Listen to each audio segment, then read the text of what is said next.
खेड़ा में करबंदी सत्याग्रह। सन 1917 में अतिवृष्टि मतलब अधिक वर्षा के कारण खेड़ा जिले में खेती की सारी फसल सड़ गल कर चौपट हो गई। यहाँ तक कि मवेशियों के लिए चारा घास भी उत्पन्न नहीं हुआ। इस विषम स्थिति में सरकार ने किसानों को राहत देने की बात तो दरकिनार की, लगान वसूली में कड़ाई का आदेश दे दिया।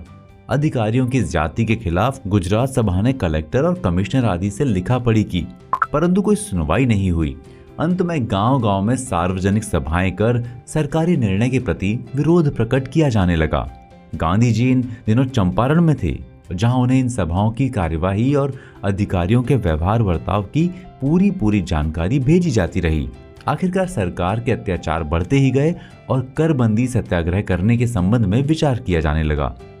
गांधी जी भी चंपारण से अब आ गए और उनके आगमन से खेड़ा जिले के अत्याचार पीड़ित किसानों में एक नई आशा, विश्वास और उत्साह की लहर दौड़ गई। 20 मार्च 1917 को महात्मा गांधी ने पूछा कि खेड़ा चलने को मेरे साथ कौन कौन तैयार है। सबसे पहले जो नाम उन्हें मिला वो वल्लभ भाई का था। यहीं से वल्लभ भाई के जीवन की दिशा बदली और उन्होंने यहीं से गांधी जी के एक विश्वस्त और विनम्र साथी एवं अनुयायी के रूप में कर्तव्य पालन की दीक्षा ग्रहण की। किसानों की सभा 22 मार्च 1918 को खेड़ा जिले के तमाम किसानों की एक बड़ी सभा नाडियाद में आयोजित की गई। इसमें सत्याग्रह की लड़ाई की शुरुआत करते हुए गांधी जी ने प्रेरक और ओजस्वी भाषण दिया। अब वल्लभ भाई तन मन से गांधी जी द्वारा निर्देशित कार्यक्रम को पूरा करने में जुट गए। अप्रैल 1918 में उन्होंने गांव-गांव घूमकर अनपढ़ किसानों में करबंदी सत्याग्रह का महत्व और उसका पवित्र संदेश पहुंचाना आरंभ किया। अंत में किसान खुलकर सरकार से संघर्ष कर अपनी मांग पूरी कराने पर तुल गए। 30 मार्च को खेड़ा जिले के किसानों की बड़ी आम सभा नाडियाद में हुई। इसमें बंबई की होम रूल लीग के अन्य सदस्य सम्मिलित हुए।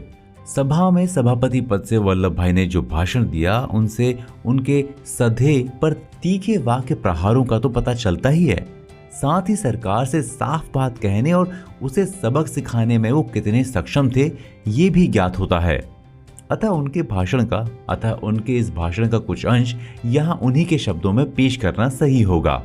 इस लड़ाई से सारे देश में आग लग जाएगी। दुख सहन किए बिना सुख नहीं मिलता और मिल जाए तो वो लंबे समय तक टिकता नहीं है। मजबूत और दृढ़ विचारों की जनता हो, इसी में राज्य की शोभा है। नालायक और डरपोक प्रजा की वफादारी में सार नहीं।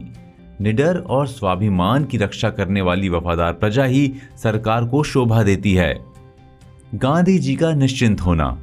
एक ओर करबंदी का आंदोलन जोर पकड़ रहा था तो दूसरी ओर सरकारी अधिकारियों द्वारा अत्याचार का जोर बढ़ता जा रहा था। गांधी जी और वल्लभ भाई तथा दूसरे कार्यकर्ता गांव-गांव घूमकर लोगों को हिम्मत बंधा रहे थे और उन्हें अपनी प्रतिज्ञा पर कायम रहने के लिए जागरूक बनाए हुए थे। गांधी जी के सत्याग्रह का ये कार्यक्रम खेड़ा जिले की प्रजा और गुजरात के कार्यकर्ताओं के लिए एक सर्वथा नई किंतु कीमती तालीम और कसौटी थी, जिसमें उत्तीर्ण होना कम कठिन बात नहीं थी। वल्लभ भाई गांधी जी की सारी कार्यवाही, उनके भाव, विचार और आचरण को बड़ी पैनी दृष्टि से देख रहे थे और एक श्रद्धावान शिष्य की भांति उन्होंने सारे संघर्ष में उनका सच्चा अनुसरण कर लिया था कि थोड़े दिनों में ही इस ओर से गांधी जी बिल्कुल निश्चिंत हो गए। गांधी जी की निश्चिंतता अचानक नहीं थी। वो संघर्ष के इस दौर में भी बड़ी बारीकी से वल्लभ भाई की मानसिक स्थिति, प्रवृत्तियों और आचरण का बराबर अध्ययन करते रहे। 4 अप्रैल को करमसद की एक आम सभा में वल्लभ भाई के संबंध में विचार व्यक्त करते हुए उन्होंने जो शब्द कहे, उनसे उनकी दूरदृष्टि का पता लग जाता है। उन्होंने कहा, ये गांव वल्लभ भाई का है। वल्लभ भाई यद्यपि अभी आग में हैं और उन्हें अच्छी तरह से तपना है, परंतु मेरा ख्याल है कि वो उसमें से कुंदन बनकर निकलेंगे। आखिरी पड़ाव। आखिर में वल्लभ भाई को अपने उद्देश्य में सफलता मिली और इस प्रकार किसानों में अपनी पहुंच और प्रतिष्ठा बढ़ाते हुए उन्होंने गांधी जी के हृदय में भी अपना स्थान बना लिया। आंदोलन की समाप्ति पर उनकी पूर्णाहुति का उत्सव मनाया गया। 29 जून को याद में एक आम सभा हुई जिसमें गांधी जी ने वल्लभ भाई के परिचय और प्रशंसा में जो शब्द कहे वो इस प्रकार हैं। सेनापति की चतुरता उसके सहायकों की पसंद पर निर्भर है। अनेक लोग मेरी बात मानने को तैयार थे, किंतु मेरे मन में ये सवाल उठा कि मेरा उपसेनापति कौन हो। इसी समय मेरी दृष्टि वल्लभ भाई पर पड़ी और विचार उठा कि ये आदमी कौन है और ये क्या काम करेगा। किंतु जैसे जैसे वे मेरे निकट आए, मेरा उन पर विश्वास बढ़ता गया और वे मेरे लिए अनिवार्य हो गए। यदि मुझे वल्लभ भाई ना मिले होते तो जो काम हुआ है वो ना होता। असहयोग आंदोलन तक कुछ घटनाएं। प्रथम विश्व युद्ध। इन दिनों संसार में प्रथम महायुद्ध का दौर था और इंग्लैंड जर्मनी के साथ युद्ध कर रहा था। यहाँ वॉइसराय ने भारतीय जनता की सहायता प्राप्त करने के लिए 29 अप्रैल 1918 को दिल्ली में कुछ बड़े नेताओं से मुलाकात की। सहायता संबंधी वॉइसराय के प्रस्ताव का मुझे अपनी जिम्मेदारी का पूरा ख्याल है कहकर गांधी जी ने समर्थन किया और अपने दिए हुए वचन के अनुसार उन्होंने सरकार की सहायता के लिए सैनिक भर्ती करने का काम अपने हाथ में ले लिया। इस कार्य के लिए गांधी जी ने गांव-गांव घूमकर काम किया। उनके इस दौरे में वल्लभ भाई भी साथ रहे। गांधी जी के शब्दों में रिक्रूटिंग सार्जेंट बन गए थे। इस कार्य में दोनों को ही कोई विशेष सफलता नहीं मिली। कठिनाई से केवल 100 व्यक्तियों को ही भर्ती करा सके। ये 100 आदमी भी गांधी जी और वल्लभ भाई के प्रभाव के कारण मिले, अन्यथा खेड़ा सत्याग्रह के प्रभाव और परिणामों के कारण इस क्षेत्र का सारा जनमत सरकार विरोधी था। गांधी जी ने पूर्व घोषणा कर दी थी कि पहले दल के सेनापति के रूप में वे स्वयं और उपसेनापति के रूप में वल्लभ भाई को चुनेंगे, लेकिन इसी के साथ ये स्पष्ट कर दिया था अगर युद्ध क्षेत्र में वे सबसे आगे होंगे किंतु सर्वथा निरस्त्र ही रहेंगे। सरकार की सहायता करने की अपेक्षा गांधी जी द्वारा सरकार को दिए गए आश्वासन और नैतिक समर्थन की दृष्टि से ही लोग भर्ती हुए थे, ये तो मानना होगा। 9 नवंबर 1918 को जर्मनी द्वारा आत्मसमर्पण कर देने के कारण युद्ध बंद हो गया। अंत में गांधी जी और वल्लभ भाई सैनिक भर्ती के अपने दायित्व से मुक्त हो गए। जो रॉलेट एक्ट और वल्लभ भाई द्वारा कानून भंग। इन्हीं दिनों सर चेम्सफोर्ड सुधारों के नाम पर नागरिक स्वतंत्रता पर आघात करने वाला जो रॉलेट एक्ट देश के सामने लाए, उसने सारे देश को हिलाकर रख दिया। इस काले कानून के विरुद्ध महात्मा जी ने फरवरी 1919 में सत्याग्रह कार्यक्रम की घोषणा कर दी।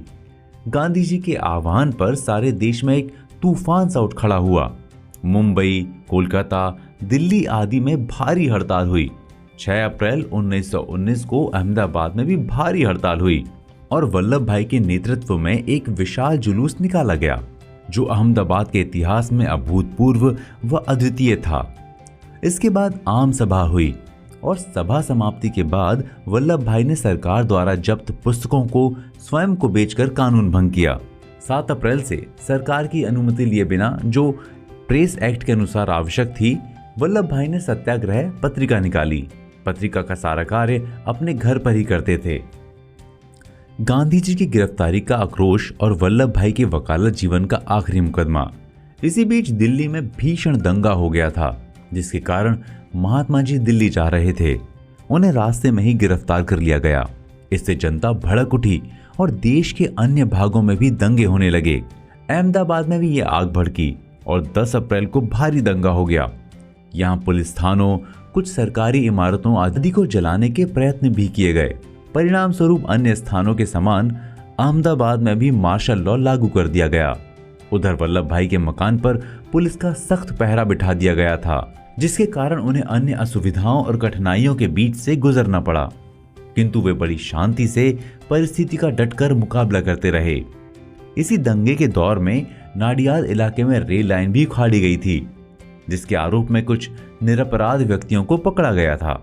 वल्लभ भाई ने इन लोगों के बचाव में तन, मन और धन तीनों ही प्रकार से सहायता की। मुकदमा लड़ा, स्वयं अदालत में पैरवी की और उन्हें मुक्ति भी दिलाई। वल्लभ भाई की वकालत जीवन का ये अंतिम मुकदमा था, जलियांवाला बाग हत्याकांड। हालांकि गांधी जी को जिन्हें दिल्ली जाते हुए मार्ग में पकड़ लिया गया था, मुंबई ले जाकर छोड़ दिया गया, तब भी लोग बेहद उत्तेजित थे और जहां तहां दंगे फसाद बढ़ रहे थे। पंजाब में दंगों को दबाने के लिए लाहौर और अमृतसर में बेशुमार अत्याचार किए गए। इनमें भी अमृतसर के जलियांवाला बाग का दुखद हत्याकांड हुआ। उसने सारे राष्ट्र की आत्मा, उसके स्वाभिमान को झकझोर दिया। गांधी जी देश में हो रहे इस बर्बर हिंसा कांड और उससे उत्पन्न परिस्थिति से बेहद दुखी थे और ब्रिटिश शासन की इस बर्बरता का सदा सर्वदा के अंत करने के लिए व्यग्र हो गए। अंत में उन्होंने सरकार के साथ अपने आगामी कदम के रूप में सर्वप्रथम असहयोग कार्यक्रम की घोषणा की।